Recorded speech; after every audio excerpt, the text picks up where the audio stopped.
ត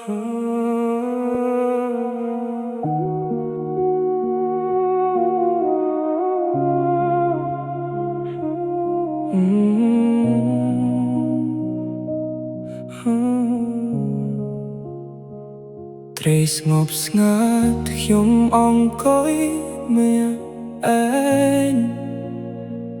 មើលភ្លៀងធ្លាក់ស្រ័យជំនួសបេះដូងឈឺផ្សារូបអូននៅតែជាប់ក្នុងភ្នែកខ្ញុំរាល់វេលាតែដឹងថាអូនមិនត្រឡប់មកវិញទេកែមួយដាក់លើដៃខ្ញុំកាន់យឺតចង់ភ្លេចរឿងចាស់តែធ្វើឲ្យឈឺចាប់គិតថាផឹកហើយអាចលុបអូនចេញពីចិត្តបានតែពេលស្រវឹង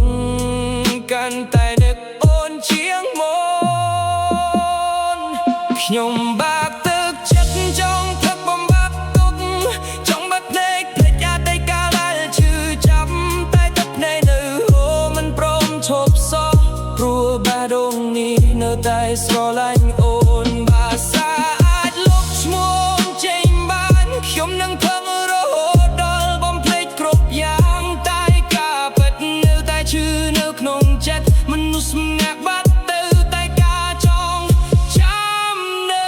សល់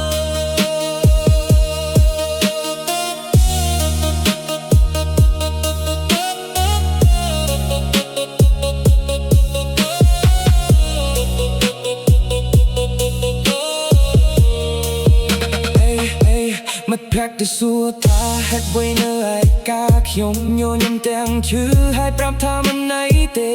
តែពេលយប់មកដល់គ្មានអ្នកណាដឹងឡើយថាខ្ញុំយំស្ងាត់ស្ងាត់ជាមួយចម្រៀងចាស់អូនទៅ